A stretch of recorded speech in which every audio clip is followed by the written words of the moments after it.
This week, we are looking at the prospect that for the first time since Roe versus Wade, an American state will have zero legal access to abortion, zero legal abortion providers. Missouri's Republican-controlled government has made it their business to try to put out of business every clinic that provides abortion in that whole state. And they've done great at it. Over the past 10 years, they've winnowed it down from at least 5 clinics providing abortions in the state to now just one last clinic for the entire population of Missouri. And as of last night, that clinic says it's been informed by the state government that the state's going to refuse to renew their license to operate immediately this week, which means that by the day after tomorrow, the state of Missouri may become the first state in the country to go dark in terms of abortion rights since Roe versus Wade supposedly enshrined that right into law across the land. Now, there was a court hearing on this Missouri issue today that was called off at the last minute. Sort of an unusual development. Nobody seems to know now exactly why the court hearing on this today got called off, or now how this is going to resolve in such a short time frame. But that Missouri situation, it comes at a time when people in Republican-controlled states all across the country are seeing those states ban abortion. And it comes at a time when the conservative majority on the Supreme Court seems as eager and capable as they've ever been of striking down the laws that otherwise have kept clinics open. So, that's one way to do it. That's what Republican-controlled states are making their priority in 2019.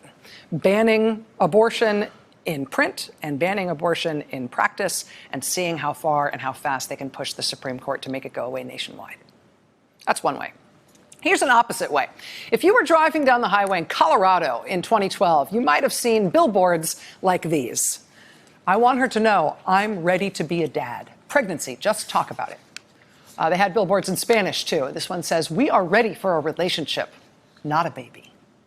This is part of a state public health campaign in Colorado that year to try to reduce the number of unwanted pregnancies in that state, which, of course, down the line, naturally reduces the number of abortions in the state as well. This public policy program, this public health program in Colorado, it was built around a specific technology, long-acting, reversible contraception, specifically these little guys. This is an IUD. It's a long-acting, reversible contraception. As a method of preventing pregnancy, it's more reliable than the pill.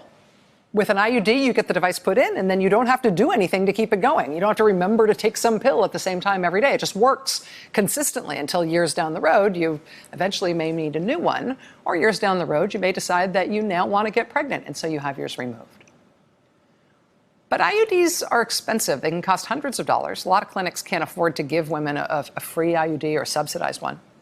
So Colorado saw that as an issue, saw the public health need there, and decided there was a way to fix that. And starting in 2009, they did this unique program. Colorado got millions of dollars in private grant money to buy tens of thousands of IUDs for public health clinics all over that state. So those clinics could then offer IUDs to their patients for free or at reduced cost, as a way to reduce unwanted pregnancies in the state, particularly among teenage girls. And boy, howdy, did it work. Colorado officials cite that IUD program as a primary factor for the state's teen birth rate, get this, dropping by 54%. The teen abortion rate in Colorado dropped by even more, by 64%. What began with a private grant became a line item in the state budget to keep funding IUDs for Colorado women who wanted them. It was signed into the budget in 2016 by the state's governor at the time, Democrat John Hickenlooper. And people talk about Hickenlooper as an unconventional politician who has a record of results. Well, that's one of the unconventional metrics that undergirds that reputation. A phenomenally successful, radically new idea in public health that absolutely worked. John Hickenlooper started off as a geologist, didn't work out, decided to open a brew pub in Denver. Sure, that makes sense. Turns out that took off. Hickenlooper went on to become the mayor of Denver. Then he served 8 years as the governor of Colorado, one of the most popular governors in the country, and one of them with the most practical track record among all of his peers. Hickenlooper left the governorship in January. Now he's running for president. And of course, it's not the centerpiece of his campaign, but it's a memorable and unique part of it, that he has earned the right to propose and pursue because he did it already in his state. As part of his presidential campaign, Governor Hickenlooper is now proposing a national version of that public health program, that IUD program he helped oversee in Colorado.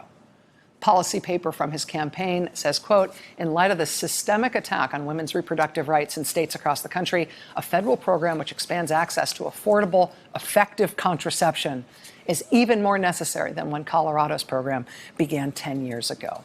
As President Hickenlooper would subsidize the cost of long-acting, reversible contraception for women who can't afford it and dramatically expand access for all American women.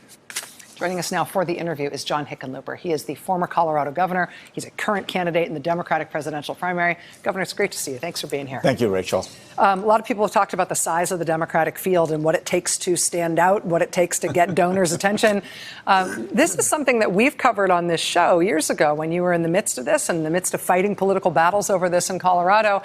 At the time, you were overtly saying you'd never run for president. Nobody would think you would do this as something as a gambit to run for president. But this is one of the things that you pursued as governor that I think kind of sets you apart and tells a story about you that I think both people will remember, but also kind of is a window into your practicality.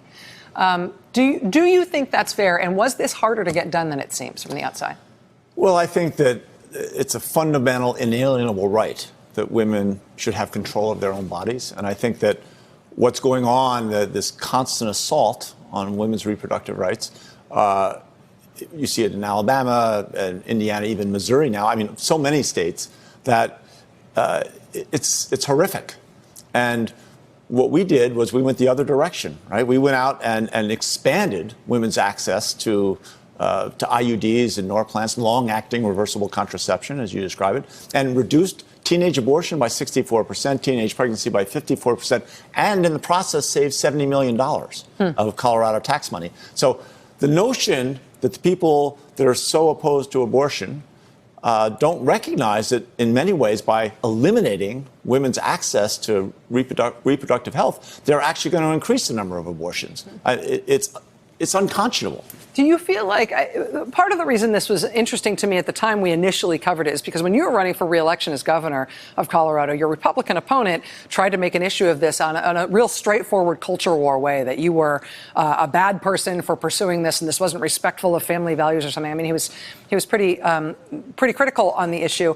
And I feel like you, rather than just directly rebutting him on that, you sort of threaded this third way. You found another way to say, look, one of the things we did here was greatly reduce the number of abortions. Well, I got elected in 2010. When I got elected, I was the first Denver mayor in 120 years to get elected governor of Colorado. And just as you know, 2010 was one of the worst years for Democrats in history, followed closely by 2014 when I won re-election.